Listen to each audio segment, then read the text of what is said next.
O Grid, uma fronteira digital, explorado 2 vezes no cinema em 2 obras que eu acho incríveis, apesar de seus defeitos. Mas e se eu disser que você perdeu o melhor Tron, que talvez você nem tenha ideia que ele existe? Não a história de Flynn ou de Sam, mas a história de uma revolta.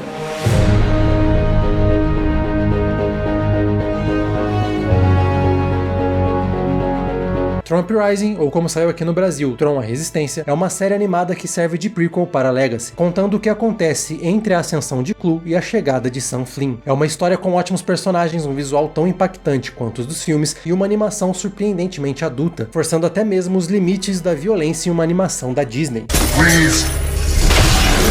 Mas não apenas no visual, também tratando o conceito de uma revolução de forma madura. Your actions have consequences. So does inaction. Mas sem deixar de lado a diversão. Uma aventura magnífica, não apenas para quem é fã de Tron, mas fã de ficção científica. Tron: A Resistência é resultado de muito amor por esse mundo eletrônico, com muito talento envolvido, não apenas no design e na animação, mas também nas músicas e nas atuações. É a melhor versão de Tron, com personagens interessantes e bem desenvolvidos, um cenário vivo e cheio de personalidade e ação incrível, mas que também é uma história de traição, porque Tron Uprising não só morreu, ele foi assassinado. Boas-vindas ao Central Pandora Programas, eu sou o Matheus e hoje estamos de volta ao Grid para entender mais sobre essa história e principalmente conhecer a melhor animação, o melhor Tron que você nunca viu. Em 1982, Tron nos introduziu ao mundo do Grid, o universo que está dentro dos circuitos eletrônicos e nas conexões entre dispositivos. Um mundo digital que já tinha aparecido como ideia na ficção científica anteriormente, mas nada tão visualmente impactante quanto a história de Flynn e Tron enfrentando o PCM. 22 anos depois, voltaríamos ao Grid com Tron Legacy, uma obra com muito valor e definitivamente impactante, mas ambas sofrem de um mesmo problema. Para mim, um filme não tem tempo suficiente para explorar e aprofundar esse mundo e seus personagens. É aqui que entra Tron: A Resistência, que adotou o formato perfeito para uma história assim. Por ser uma série, Uprising tem muito mais tempo para expandir o Grid, arriscar mais em mostrar esse mundo e também desenvolver muito mais os seus personagens. E por ser uma animação, ele tem muito mais liberdade que os filmes para tentar novas ideias, afinal, animações não têm limites. Esses elementos fizeram de Tron Uprising não só a melhor versão de Tron, mas é fácil uma das mais belas animações das últimas décadas. O seu visual é tão impactante, se não mais do que os filmes que antecederam. Tron Uprising se passa entre os 2 filmes e serve como um intermediário para preencher a lacuna que ficou entre as 2 histórias. A sua história acontece após a rebelião de Clu e mostra como ele e seu exército dominaram o Grid, e principalmente, como o nome indica, a revolta que nasceu da opressão de Clu. Acompanhamos de perto a história de Beck, um programa mecânico que viu em primeira mão os horrores da ditadura de Clu, comandada por um de seus principais generais, Teslar. You don't scare us.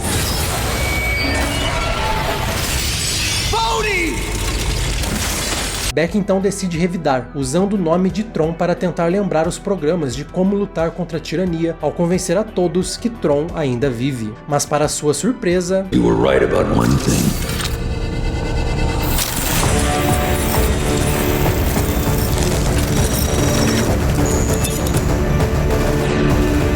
I'm not dead. Beck então passa a ser treinado por Tron para se tornar mais do que apenas o renegado, se tornar o novo Tron, inspirar uma revolta contra Clu e enfrentar os opressores da cidade de Argon, setor dominado pelo implacável Teslar. Tron Uprising tem muita semelhança com Batman do futuro, na sua dinâmica entre Tron e Beck e também pelo ar cyberpunk. Quem é fã dessa história do Batman provavelmente vai adorar essa versão de Tron. Também é possível notar elementos inspirados por 1984, Inimigo Meu e Inferno no Pacífico, Matrix, e até no arco do simbionte do Homem-Aranha. É claramente uma série feita não apenas por fãs de Tron, mas fãs da ficção científica como um todo. O que impacta imediatamente em Tron Uprising é o seu visual. O diretor, Charlie Bean, explicou que a ideia era criar um estilo para uma série com computação gráfica que não tinha sido visto antes na TV ou no cinema.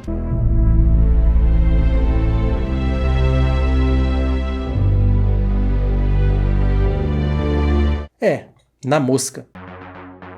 Tron e Tron Legacy possuem estilos bem diferentes. Uprising faz uma ponte não apenas com a história, mas também com o visual. Enquanto ele tem uma forte inspiração e uma ligação direta com Legacy, principalmente com o seu grid, ao mesmo tempo ele não abandona estilos de 82, como por exemplo, o rosto sem saturação dos personagens, o que ajuda a dar ainda mais destaque para a beleza das linhas em neon. E em muitos momentos ele aposta em cores mais vivas, mais vibrantes e um cenário muito menos escuro, similar ao primeiro filme, o que não só garante imagens maravilhosas, como também serve como um comentário sutil sobre como, com a chegada do autoritarismo de Clu, as cores foram se perdendo e aos poucos se tornou a versão sombria que vemos em Legacy. Inspirado por The Clone Wars, o que seria uma ironia do destino, Uprising apostou no CG para baratear e facilitar a animação. Enquanto os veículos ficaram por conta do designer Daniel Simon, praticamente o sucessor espiritual de Sid Mead, a direção de arte brilha mesmo por conta de Alberto Mielgo, que recentemente impressionou com A Testemunha de Love, Death and Robots, foi um dos responsáveis por Jibaru e teve o Homem-Aranha no Aranhaverso praticamente roubado dele. O espaço que ele vem ganhando é, em parte, graças ao que ele fez em Tron: A Resistência. Junto de Bean, ele decidiu dar à animação 3D esses elementos de uma animação 2D, aplicando ao CG a técnica que chamamos de cel shading, para dar um visual mais tradicional à animação. Isso deixa Uprising muito mais distinto e, na minha opinião, muito mais bonito que os seus contemporâneos em computação gráfica. Isso também permitiu mais facilidade nas coreografias de luta, o que dá um dinamismo impressionante para a maioria delas. Mesmo com as ótimas coreografias de Legacy, Tron Uprising é definitivamente o melhor dos três nesse quesito.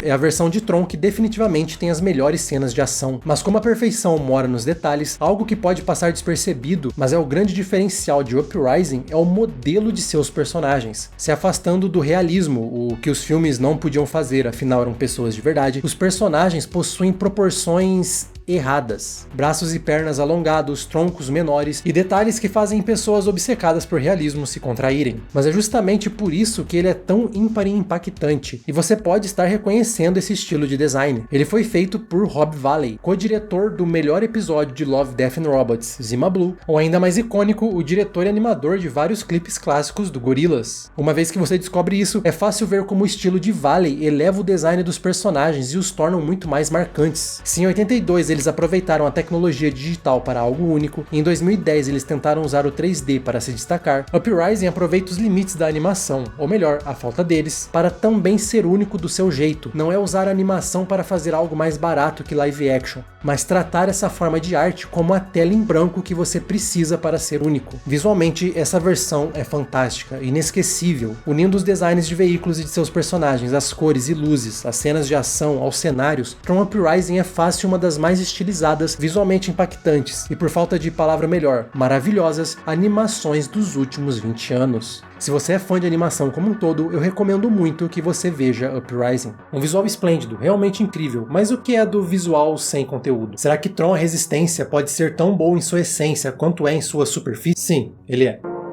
Para mim, enquanto o visual é perfeito para atrair os olhos, o ponto forte da série está mesmo em seus personagens. Com um bom tempo para cada um, Uprising não só apresenta personagens instigantes, como também os deixa tempo suficiente em tela para que o conheçamos bem, nos importemos com cada um, desenvolvemos simpatia pelas suas histórias. Beck, obviamente, é o principal deles, é o ponto de vista principal dentro dessa história, e eu acho que a palavra perfeita para descrevê-lo é equilíbrio. Beck é escrito demonstrando perfeitamente essa atitude mais jovem, com seus erros cometidos por seu julgamento prematuro e impulsividade, mas ao mesmo tempo a seriedade de alguém que está se tornando o líder de uma rebelião. Beck é perseguido como um terrorista, enquanto vê a sua vida pessoal desmoronar, um elemento meio Zorro, um renegado que não está enfrentando criminosos comuns ou supervilões insanos, mas o próprio sistema, o próprio governo, uma ditadura. Por si só, esse é um contexto bem sério para uma animação da Disney. Beck é muito bem escrito, suas ações não parecem forçadas e você sente junto dele suas superações e seus medos. É um personagem incrível, mas não é o único. Seu círculo de amigos, enquanto todos estão em papéis de suporte, também não são personagens de duas dimensões.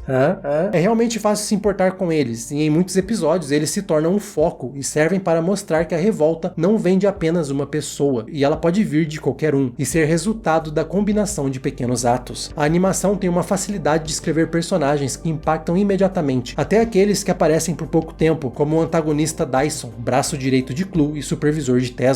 Ele só precisou de 2 episódios para se mostrar um dos mais magnéticos vilões da ficção científica recente. Flynn betrayed us. Now, Clu is free to cleanse the grid of the ISOs.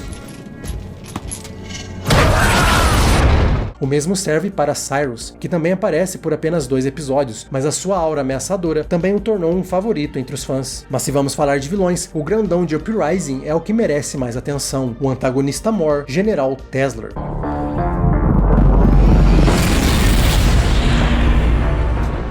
I don't like the effect you're having on my people. Enquanto Pavel e Paige funcionam bem como lacaios, Paige indo para o lado do interesse romântico de Beck, Tesler é realmente um tipo de vilão que eu não sabia que a Disney ainda conseguia fazer. Um dos grandes desafios dos vilões em séries é justamente você conseguir fazer um personagem que está sempre perdendo para o protagonista, mas sem deixar que ele se torne um palerma. É fácil ver isso em animações como The Clone Wars, onde Grievous se tornou uma piada. E é aqui que Tesler se destaca, porque apesar dele perder para Beck constantemente, a história sabe mantê-lo sempre como uma figura intimidador e aterrorizante.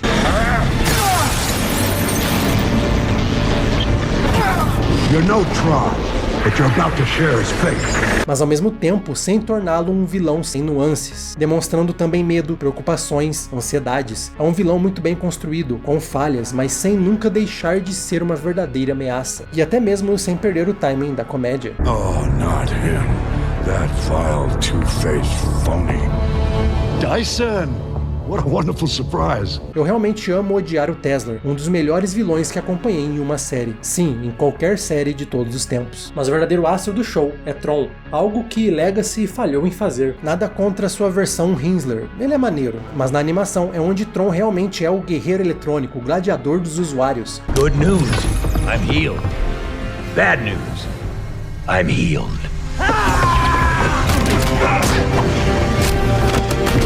Uprising nos entrega o que todo fã de Tron queria ver, o personagem principal da franquia não apenas como um mentor para Beck, mas em vários momentos em ação direta. Os 2 melhores episódios são os focados em Tron e Dyson, contando o passado do Grid, logo antes de Clu decidir eliminar os Isos. E para ficar ainda melhor, a série tem um dos melhores elencos em uma animação do tipo, todos fazendo o seu melhor para dar a cada personagem o peso necessário. Temos o Bruce Boxleitner retornando para fazer a voz inconfundível de Tron, e Olivia Wilde para uma participação especial como Korra, mas temos também Elijah Wood, Lance Henriksen, Reginald VelJohnson, Kate Mara, Aaron Paul, Lance Reddick, David Arquette, John Glover, Mark Boone Jr., Mandy Moore, Donald Faison, Lake Bell e Paul Rubens. É fácil um dos mais impressionantes e possivelmente caros elencos de uma animação semanal. E se Tron Uprising faz jus à primeira parte do seu título, Tron, a animação também acerta na segunda parte do seu título, a resistência, a revolta.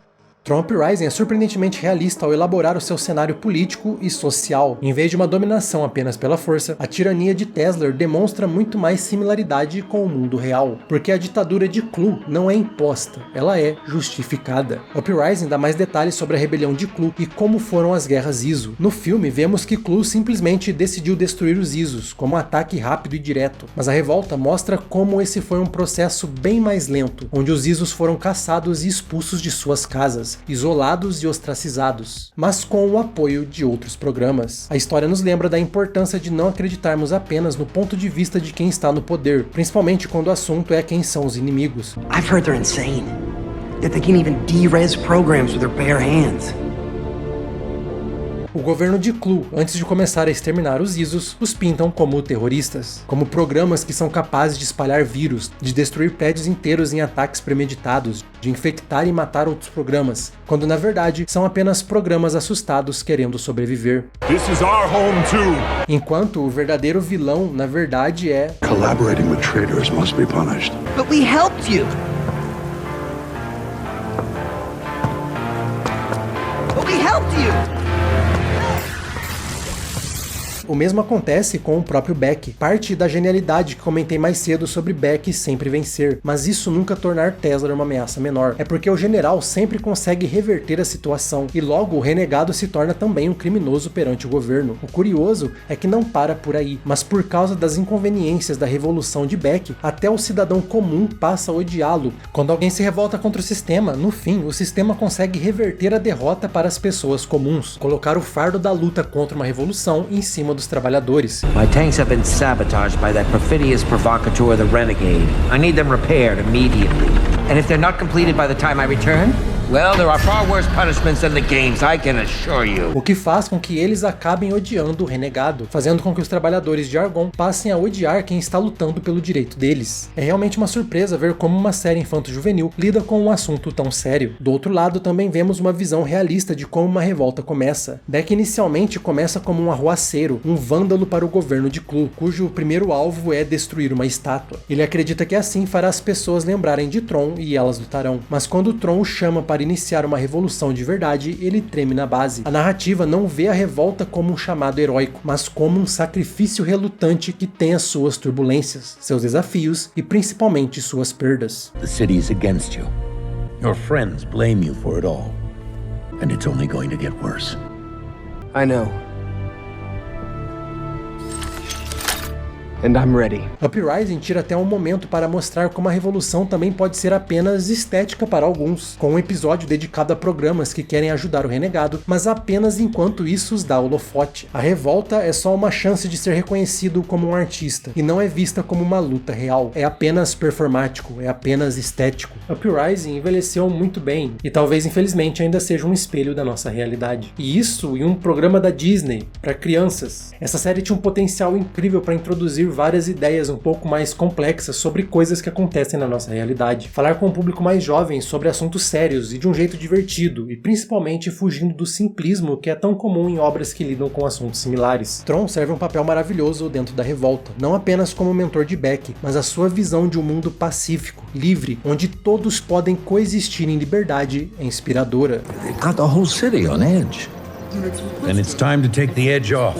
O seu comprometimento com buscar a solução para o desafio através da paz, não através de eliminar o lado que assusta os outros. Não é sobre livrar o mundo das pessoas que causam desconforto nas outras, é sobre livrar o mundo do desconforto, mostrar que o grid é para todos e se entregar à raiva e à violência é o que tira a cor do nosso grid. Show everyone that as long as Tron lives, there is still hope.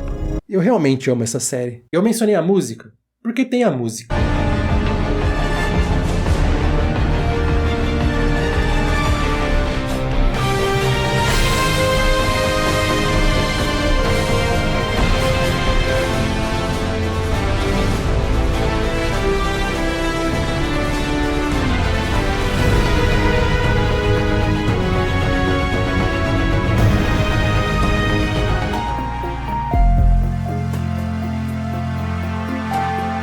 Obviamente não dava para chamar o Daft Punk para a trilha sonora, mas eles chamaram um compositor, Joseph Trapanese, que fez o arranjo das músicas do Daft Punk em Legacy, e com isso a trilha sonora é muitas vezes parecida, fazendo uma óbvia homenagem à trilha sonora do filme, mas acrescentando também algumas homenagens à música de Wendy Carlos e criando partes originais, que são quase impecáveis. Não vou dizer que é melhor do que a trilha de Legacy, porque é um estilo bem diferente, mais puxado por orquestral, mas definitivamente está em pé de igualdade. Eu recomendo muito, muito mesmo. Outro detalhe incrível é como ele não tem medo de apostar em algo um pouco mais surreal em certos momentos, afinal estamos em um mundo digital, então a física pode ser manipulada, e toda essa seriedade, o terror, a agonia, o realismo sobre a tirania e revolução sempre vem acompanhados de charme, porque Uprising nunca deixa de ser divertido, e não tem vergonha de, no fim das contas, ser um desenho infantil, ser entretenimento. Bet this is your first time taking a nosedive off a helicopter.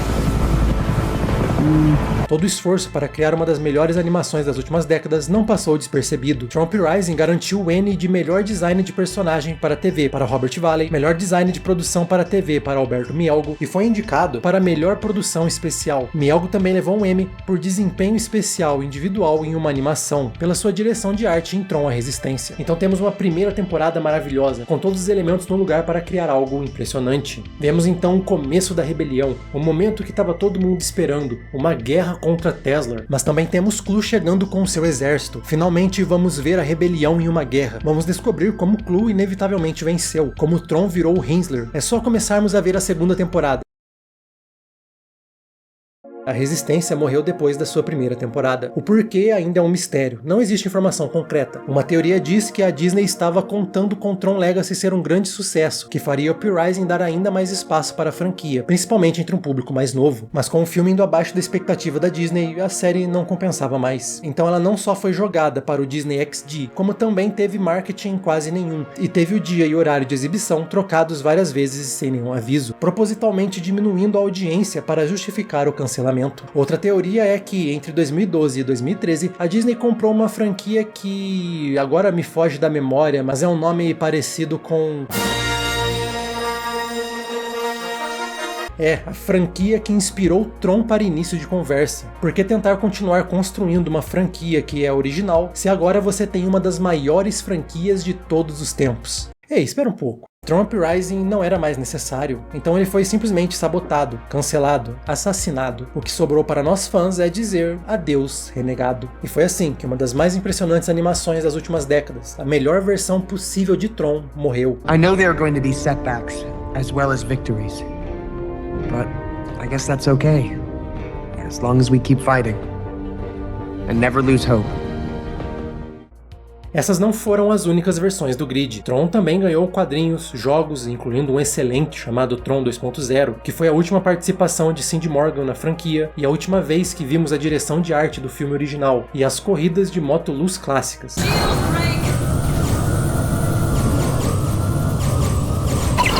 Insuperáveis. A outra prequel de Legacy, que é divertido, e também um romance visual, sem contar a recente confirmação de Tron 3, ou Tron Ares, que enquanto me deixa animado, eu sinceramente acho menos necessário do que uma continuação de Tron: A Resistência. Voltaremos a explorar Tron e o Grid aqui no Central Pandora? Provavelmente, mas por enquanto, fim da linha.